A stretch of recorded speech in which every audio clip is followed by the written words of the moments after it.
Your selfishness is the only limitation to your potential. Your selfishness is the only limitation to what you can achieve. You were born with unlimited capacity to do whatever you want to do, to have whatever you want to have, to be whoever you want to be, but only when you lose the selfishness, only when you begin to bring other people into the picture, because you might be willing to let yourself down. These days, it seems like people shirk responsibility.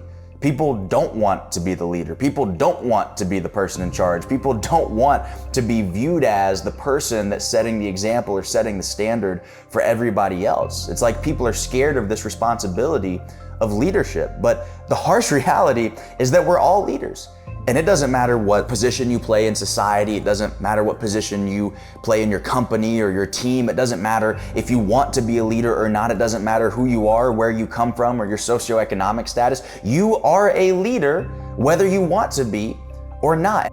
When I was 17 or 18 years old, I was a gymnast and I used to coach at this gymnastics camp out in the middle of nowhere in Tennessee. And we had this one little girl who was 8 years old when she went to camp. And she was the most innocent, just beautiful soul that you've ever met. And she had the best week of her life. And the office gets a call from her mother. She said, I'm on my way there to pick her up. She said her father, my husband, just got in a car accident and passed away. And we were all completely shocked. And the little girl had no idea, and we were just sitting there waiting for her mother to arrive. She had to drive 8 hours from across the country. The entire time we're just waiting. This 8-year-old little girl's life is about to change forever.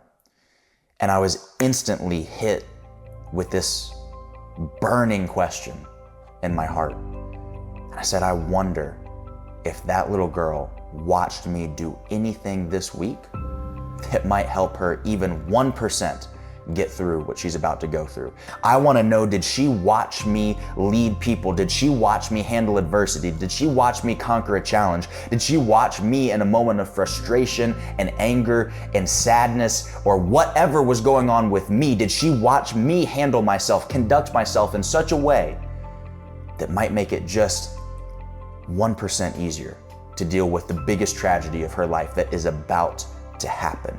Somebody's looking to you as an example. And it might be completely subconscious. It might be somebody you've never even met. It might be somebody at the gym that you go to every single day and they watch how you do those sets and they watch how you handle it when it gets difficult. It might be somebody at work. It might be one of your employees or your coworkers, but somebody watches the way that you react under stress, under pressure, under adversity and opposition, and they're looking to you to set the example. Whether you want to or not, you are setting an example for somebody. The only question you have to ask yourself is, what type of example do you want to set?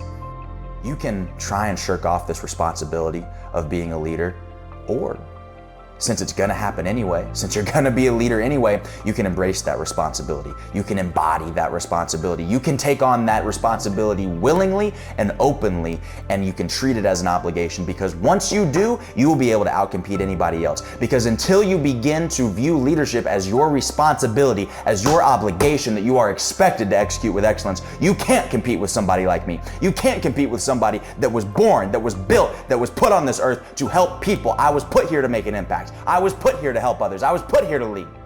If you get to a point where you surround yourself with certain people, where you know that people are watching you, where you know that there's people counting on you, where you know that you're setting an example, when you get to a point when you're not willing to let them down, your life is going to go to a whole nother level. And the great part about it, the great part about being a leader, is that when your life goes to another level, the lives of everybody around you goes to another level. Your spouse's life goes to another level. Your kid's life goes to another level. Everybody who's watching you, their life goes to another level. And I don't care if they're watching you in admiration or if they're watching you to hate on what you're doing. Everybody goes to another level. That's the beauty about being a leader. But here's the challenge. You gotta lead me before you can lead we. I'll say that one more time. You have to lead me before you can lead we. You have no authority over anybody else until you have authority over yourself. Stop trying to advise other people until you get your life under control. That's why I'm telling you it starts with you. It starts with the example that you set. It starts with the way that you conduct yourself, the way that you carry yourself, the way that you handle adversity, the way that you handle hard times and opposition. That's the measure by which you should judge yourself. Now, everybody can do it, but not everybody will do it. But here's the formula. I promise you, this formula will take you as far as you want to go if you would just implement it and execute it. It's 3 steps. Number 1, vision. Number 2, values. Number 3, volume. Vision. What do I mean by vision? If you go to your car right now, like literally right now, go to your car, sit down and open up your GPS. It will give you an exact coordinate of where you are right now. It'll give you an exact position. It'll tell you latitude and longitude. It'll tell you within a couple of feet where you are on the planet. But here's the challenge, until you give it a destination, it's useless. All of those satellites that are up in the air triangulating your position and all the math and science, and it's beaming this information back down to the earth, it's all completely and utterly useless until you give it a specific destination, an exact address of where you want to go. Until it has that, it can't create a path for you. And so many of us waste so much time trying to chart a path, trying to figure out a step-by-step formula, trying to figure out exactly how we're going to get somewhere when we don't even have an exact idea of where we want to go. You've got to have a vision. So get specific for me. Exactly how much money do you want to make? Exactly how big do you want your business to be? Exactly how many employees do you want to have? What kind of house do you want to live in? What kind of car do you want to drive? What kind of vacations do you want to take? What kind of hobbies do you want to develop? What kind of fitness do you want to have? What kind of health do you want to have? What do you want to look back at you when you look into the mirror? Who do you want to be? Who do you want to become? What kind of life do you want to live? You've got to get specific, because until you have a vision, you will never be able to chart a path to achieve that vision. We're never going to hit a target that we aren't aiming for.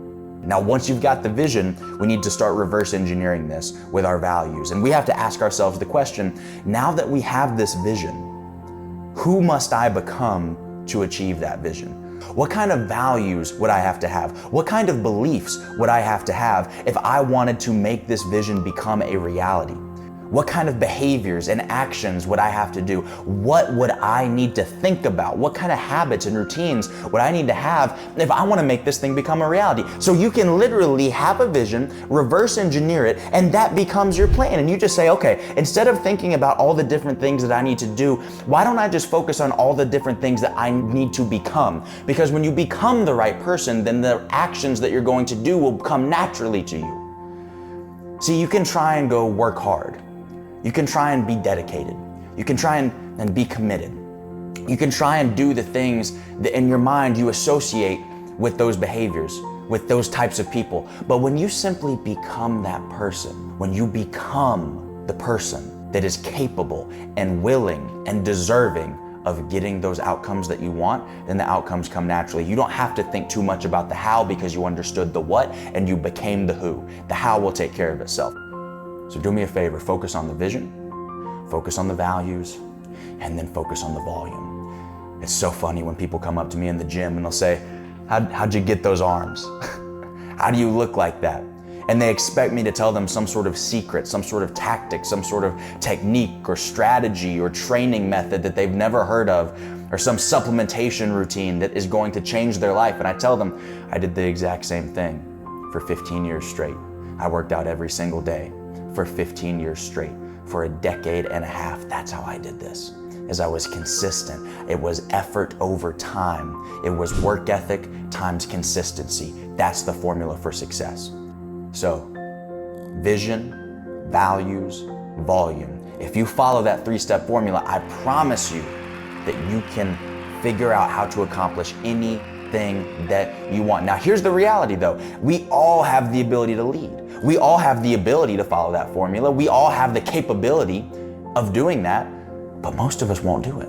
Most of us live our whole lives stuck in possibility and potential instead of purpose and performance. Most of us stay stuck, capable of so much, but actualizing very little of that potential.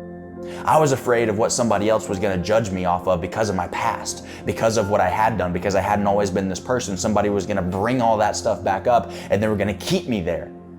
And it's such a crazy mindset. It's not going to be easy. It's not an easy process. This pruning process is painful. There is somebody in this world who is suffering because they haven't experienced your leadership. There is somebody in this world because you haven't shared your story, because you haven't inspired somebody, because you haven't reached back to help somebody else through what you may have already gone through, because of who you may have been. You are uniquely equipped to help somebody else and you haven't done it. They are waiting for the experience that only you are uniquely equipped and qualified to use to help them, because somebody's stuck down there right now and they need the advice, they need the perspective, they need the empathy from somebody who's been there before. Lead yourself, lead others, and together we can make the world a better place.